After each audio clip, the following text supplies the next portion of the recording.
Baik, Assalamualaikum warahmatullahi wabarakatuh. Perkenalkan, nama saya Cantika Rufiani dengan NIM 2403024 dari pendidikan biologi C dengan kelompok biosel dan molekuler dari kelompok 1. Jadi di sini saya dibantu oleh Nela Elsa Amanda, dia sebagai share screen-nya yang presentasi karena kan dalam laptop saya ini tidak bisa untuk record dan share screen. Mohon maaf. Jadi di sini saya akan menjelaskan tentang interaksi sel dengan lingkungan atau yang disebut dengan komunikasi sel. Di dalam materi ini dibagi menjadi dua, yaitu ada matriks ekstraseluler dan yang kedua ada sel junction. Selanjutnya, matriks ekstraseluler. Dan di dalam matriks ekstraseluler ini merupakan komponen paling besar pada lapisan kulit normal atau dermis yang memberikan sifat unik pada kulit normal seperti elastisitas dan daya rentang kepadatannya. Matriks ekstraseluler ini dapat mempengaruhi bentuk sel, plasma hidup sel, perkembangan sel, kualitas dan kelapan sel. Sebagian besar sel perlu melekat ke matriks ekstraseluler untuk tumbuh dan berkembang biak. Okay, next. Nah, di dalam matriks ekstraseluler ini ada makromolekul penyusun matriks ekstraseluler, yaitu rantai polisakarida ekstraseluler yang misalnya glycosaminoglycans atau GAGs yang biasanya ini ditemukan dan terhubung secara kovalen dengan protein dalam bentuk proteoglikan dan fibrose protein. Yang meliputi apa saja yaitu kolagen, elastis, fibronektin, laminin, dan memiliki fungsi struktural dan adhesif. Next. Nah, sambungan sel atau disebut dengan sel junction sendiri merupakan situs hubungan yang menghubungkan banyak sel dalam jaringan dengan sel lainnya dan dengan matriks ekstraseluler. Nah, di sel junction ini juga merupakan suatu struktur dalam jaringan organisme multiseluler dan sel junction juga diklasifikasikan ke dalam 3 grup fungsional, yaitu yang pertama ada sel junction yaitu outwarding junction. Nah, outwarding junction ini menempelkan sel bersama-sama dalam epitel dengan cara mencegah molekul-molekul kecil dari kebocoran satu sisi ke sel lainnya.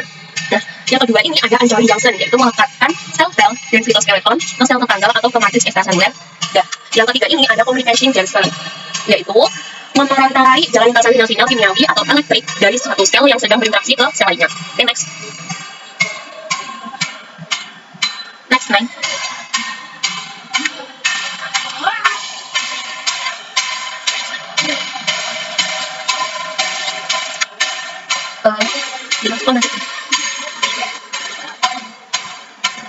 Oke, jadi selanjutnya itu klasifikasi fungsional sel junction.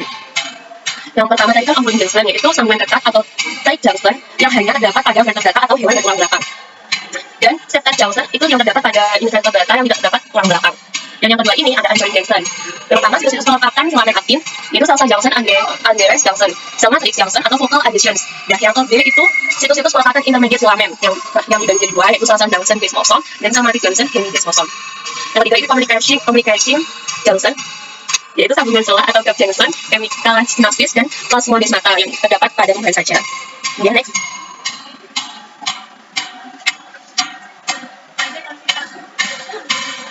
Nah, ini merupakan gambar lebih jelasnya dari tipe-tipe dari sel junction sendiri ya. Nah, di sini yang pertama ini ada tight junction, yaitu sambungan ketat yang mana strukturnya terdiri dari protein gas membran seperti agglutinin, pautin, dan molekul adhesi sambungan. Nah, protein-protein ini juga membentuk jaringan penyegelan berkelanjutan di daerah apikal sel epitel. Fungsinya sendiri dari tight junction ini, sambungan ketat itu menciptakan penghalang untuk mencegah lewatnya molekul dan ion di antara sel-sel yang berdekatan. Nah, yang kedua itu ada anchoring junction.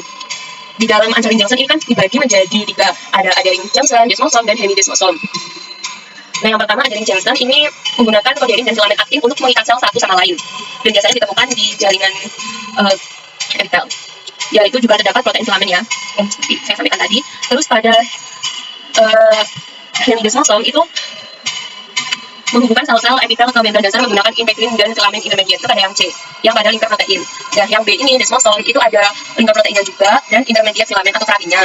Terus yang ketiga itu ada gap junction, yang strukturnya sendiri itu terbuat dari protein koneksin yang membentuk saluran antar sel yang menghubungkan sel-sel yang berdekatan seperti pada gambarnya ini ya. Oke. Fungsinya sendiri itu memungkinkan pertukaran ion, molekul-molekul kecil, dan zat memberi sinyal secara langsung antara sel-sel. Nah, hal ini juga memungkinkan gap junction ini mensinkronisasi pada jaringan yang dapat dirangsang secara elektrik seperti jantung dan otot polos. Nah, di sini juga terdapat seperti intercellular space, terus basement membrane, terus plasma membrane. Selanjutnya,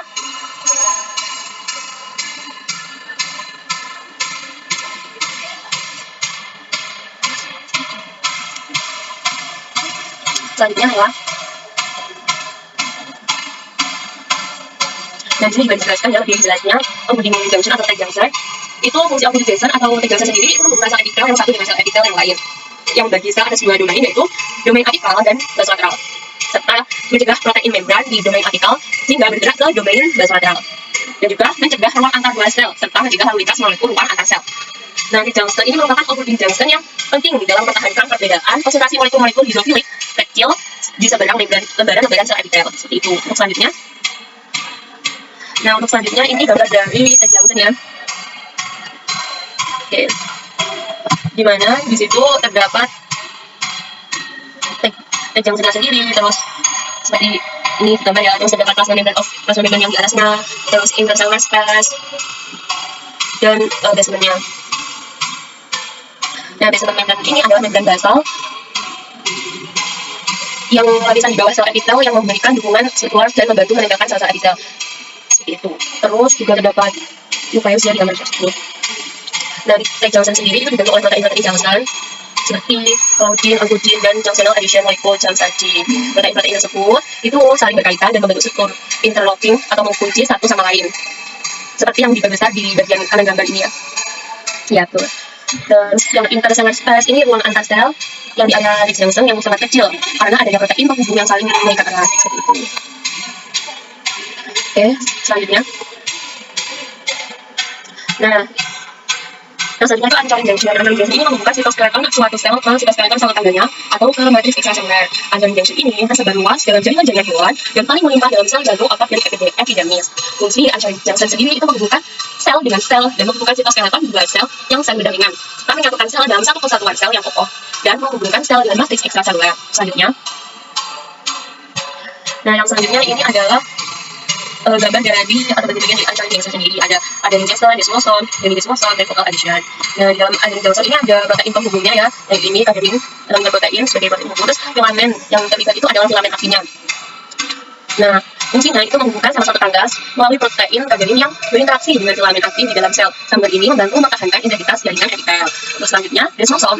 Nah, di dalam desmoson ini juga terdapat protein penghubungnya, yaitu ada kadarin yang khususnya desmoglein dan desmocolin. Dan filamen yang terlibat ini adalah filamen intermediat atau keratin, di sini juga sudah tertera.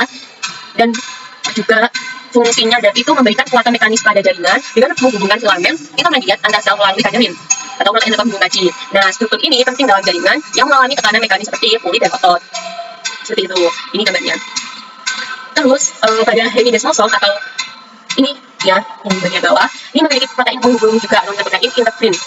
Dan juga terdapat filamen yang terlibat sebenarnya, yaitu tapi di sini tidak tertera ya, itu filamen intermediate atau keratin. Nah, fungsinya sendiri itu mengikat sel ke matriks ekstraseluler khususnya di permukaan basal untuk memberikan stabilitas pada jaringan epitel. Terus selanjutnya ini ada focal adhesion. Nah, focal adhesion ini juga memiliki interprotein atau protein penghubungnya, yaitu integrin. Dan filamen yang terlibat itu ada filamen aktifnya, dan fungsinya ini untuk menghubungkan sel dengan matriks ekstraseluler melalui integrin, sehingga memungkinkan komunikasi antara lingkungan luar dalam sel dan dalam sel. Seperti itu. Terus selanjutnya, nah, selanjutnya ini ada gap junction yang merupakan salah satu di antara membran dua sel atau dinding sel yang sekitar 2-4 nanometer yang dihubungkan oleh channel protein. Gap junction ini disusun oleh connexon atau 12 satuan protein. Connexon ini tersusun atas 6 subunit atau koneksi transmembran, dan komunikasi gap junction ini juga dapat diregulasi oleh singa-singa ekstraseluler. Contohnya, neurotransmitter dopamin yang mengurangi neurotransmitter dopamin di antara kelas neuron dalam retina sebagai jawaban atas peningkatan intensitas cahaya. Dan fungsi dari gap junction sendiri ini itu membolehkan melintasnya ion-ion dan molekul-molekul kecil yang dapat larut dalam air. Yuk, selanjutnya. Nah, di sini adalah gambar dari gap junction yang merupakan gap junction sendiri kan tadi saluran yang menghubungkan dua sel yang berdekatan yang memungkinkan molekul kecil dari ion untuk lewat di antara mereka. Nah, gap junction ini juga dibangun dari protein koneksin kan tadi. Ini protein koneksinya yang membentuk hemichannel atau konekson. Nah, konekson ini pada membran plasma setiap sel. Ketika dua hemichannel dari sel yang berdekatan ini bertemu, maka membentuk saluran yang lengkap. Oke, selanjutnya.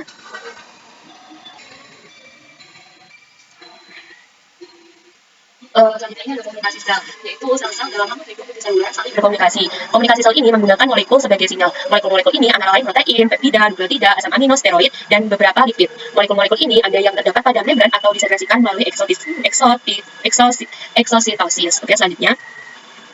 Nah, komunikasi sel itu merupakan molekul-molekul sinyal yang akan berikatan dengan reseptor yang ada di permukaan sel. Reseptor ini bersifat spesifik dengan molekul sinyal. Nah, pada gambar tersebut juga saya jelaskan. Atau ini kan bentuk dari sinyal molekulnya ini sesuai dengan cetakannya ya. Jadinya spesifik jika menempel. Seperti itu. di bawah sendiri itu ada bagian sitoplasmanya. Oke, next. Macam-macam komunikasi sel ada 4, yaitu kontak langsung, sinyal parakrin, sinyal endokrin, dan sinyal sinaptik. Untuk selanjutnya, nah yang pertama ini merupakan komunikasi kontak langsung. Kontak langsung apabila molekul sinyal dari satu sel langsung itu diterima sel di sebelahnya, seperti pada gambar ini ya dijelaskan. Ya, seperti itu. Oke, selanjutnya sinyal parakrin yang kedua ya, yaitu apabila sinyal molekul dari sel diterima oleh sel-sel di sekitarnya, seperti pada gambar itu kan secretory cell, terus diterima oleh sel-sel di sekitarnya pada adjacent target cell seperti itu. Ya, next. Yang selanjutnya ada sinyal endokrin. Apabila molekul sinyal ini masuk ke dalam peredaran darah dan diterima oleh sel yang letaknya berjauhan, molekul sinyal yang dilepaskan dengan cara ini adalah hormon. Seperti pada gambar tersebut, hormon sekretion itu ini masuk ke dalam peredaran darah atau blood vessel dan diterima oleh sel yang letaknya berjauhan. Distant target cell seperti itu. Dan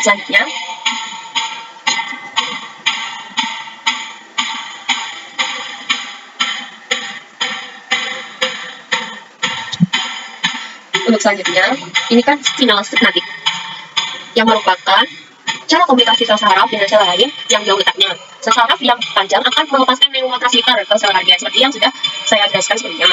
Nah, itu kan pada gambar itu sel saraf ini melepaskan neurotransmitternya ke dalam sel target. Nah, ini disebut dengan sinaptika yang mereka ini. Seperti itu. Kalau sinyal sinaptik. Oke, selanjutnya. Nah, ini merupakan penjelasan dari tadi ya. Jadi, yang pertama adalah jenis komunikasi sel itu endokrin, yaitu sel yang menghasilkan hormon yang dialihkan ke seluruh tubuh melalui aliran darah untuk mencapai sel target yang memiliki reseptor yang sesuai.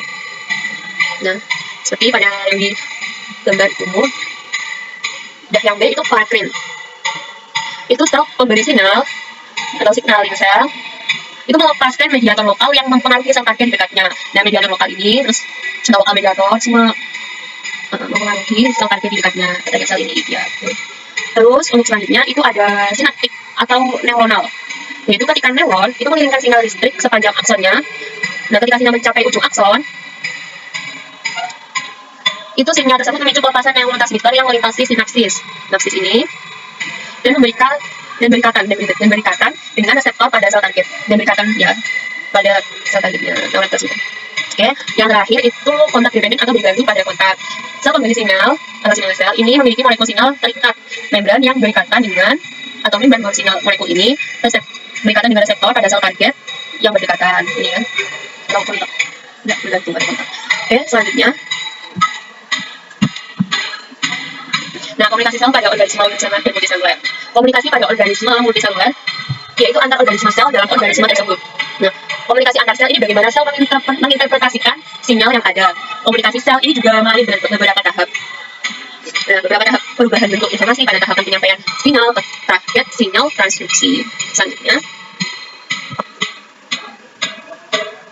ini merupakan gambar dari komunikasi sel pada organisme biseluler dan multiseluler yang sudah saya jelaskan sebelumnya, yaitu ketika ekstraseluler sinyal molekul A ini masuk kemudian keluar ke intraseluler sinyal molekul B. Seperti ini yang dijelaskan pada gambar juga. Selanjutnya, nah, langkah-langkah komunikasi sel. Pertama itu sintesa molekul sinyal oleh sel yang memberi sinyal. Yang kedua, pelepasan molekul sinyal oleh sel yang memberi sinyal menuju sel target. Yang ketiga itu pengikatan sinyal oleh reseptor spesifik pada sel target yang menyebabkan aktivasi reseptor tersebut. Dan yang keempat ada inisiasi satu atau lebih menuju alur transduksi sinyal di dalam sel. Yang kelima terjadi perubahan spesifik fungsi metabolisme atau perkembangan sel sendiri. Dan yang keenam pembuangan sinyal yang mengakhiri respon dari sel. Untuk selanjutnya. Nah, yang selanjutnya ini adalah tahap sinyal atau komunikasi pada sel. Yang pertama itu ada pada tahap penerimaan atau reception yang seperti pada gambar ini ya. Itu molekul sinyal dari luar sel berikatan dengan protein reseptor di permukaan sel. Yang kemudian mengalami transduksi atau transduction, yaitu peningkatan molekul sinyal yang mengubah reseptor dan kemudian memicu serangkaian perubahan dalam jalur transduksi sinyal. Nah, pada jalur ini juga melibatkan beberapa molekul yang berbeda seperti pada gambar ini. Nah, yang selanjutnya yang ketiga itu merupakan respon. Jadi pada jalur transduksi sinyal ini mengarah pada respon seluler tertentu, activation of cellular response, seperti aktivasi gen atau perubahan dalam metabolisme sel. Nah, pada proses ini masuk ini ya, ini memungkinkan sel untuk berkomunikasi satu sama lain dan menanggapi perubahan di lingkungannya seperti itu. Selanjutnya, nah ini dijelaskan juga 3 tahap sinyalnya pada sel. Pertama ada structure, seperti yang saya jelaskan pada sebelumnya, itu agak mirip dengan pengenalan enzim dengan strukturnya kompleks enzim substrat sama dengan hipotesis, uji dan gembok dari pengenalan enzim dan substrat. Dan molekul ligan atau molekul sinyal itu biasanya larut enzim dan substrat hanya dikenali oleh satu protein reseptor yang berikatan dengan membran sel. Selanjutnya, nah seperti yang digambar tadi pada proses transduksi dan sudah saya jelaskan sedikit ya tadi, ini pada proses transduksi ini menimbulkan perubahan konformasi pada reseptor. Perubahan konformasi ini menyebabkan reseptor berinteraksi dengan molekul intraseluler lainnya. Nah pada proses transduksi ini memungkinkan itu menyebabkan banyak perubahan konformasi atau struktural pada protein seluler lainnya. Dan contohnya enzim yang tidak aktif menjadi aktif. Seperti itu. Yang ketiga ini merupakan respon yang biasanya berupa aktivitas seluler sebagai katalisis enzim atau penyusunan kembali sitoskeleton atau aktivitas gen yang spesifik. Untuk selanjutnya, nah pada saat ini terdapat 2 tipe reseptor. Maaf karena ini sinyalnya. Nah, ada 2 tipe reseptor yaitu reseptor intraseluler dan reseptor permukaan sel.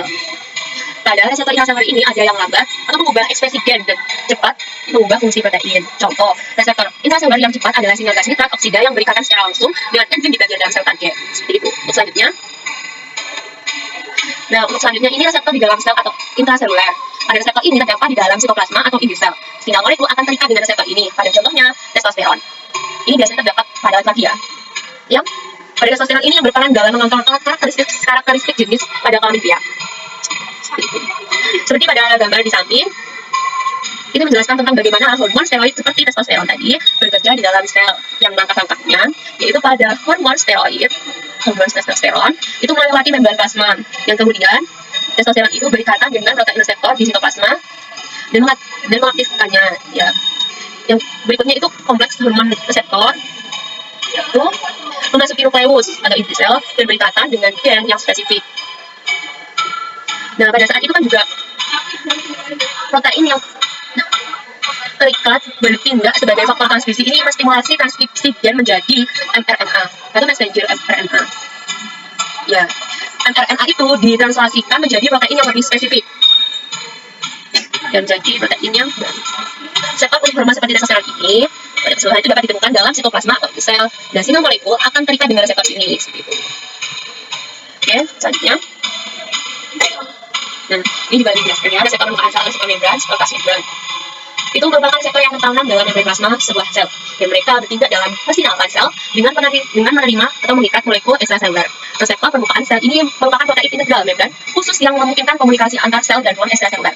Contoh molekul ekstraseluler ini dapat berupa hormon, neurotransmitter, sitokin, dan faktor pertumbuhan, molekul andesit sel atau nutrien. Nah, molekul ini bereaksi dengan reseptor untuk menginduksi perubahan metabolisme dan aktivitas sel. Dalam proses transduksi sinyal, pengikatan ligan ini mempengaruhi perubahan kimia yang mengalir melalui membran sel. Seperti itu. Untuk selanjutnya, nah, untuk selanjutnya ini merupakan reseptor permukaan sel itu di membran sel sendiri. Reseptor di membran sel ini akan meneruskan sinyal dari luar sel ke dalam sel dengan cara mengubah bentuknya. Nah, kegagalan fungsi pada reseptor permukaan sel ini dihubungkan dengan beberapa penyakit, biasanya seperti kanker, jantung, dan asma. Oke, selanjutnya. Baik, untuk selanjutnya ini sudah habis. Selanjutnya saya mengucapkan makasih, mengenailah, dan mohon maaf apabila pada saat menyampaikan materi terdapat kesalahan atau miss. Saya masih belajar, mohon maaf. Dan saya Cantika Fitriani. Dan ini 2024, mengucapkan terima kasih dan mohon maaf. Wassalamualaikum warahmatullahi wabarakatuh.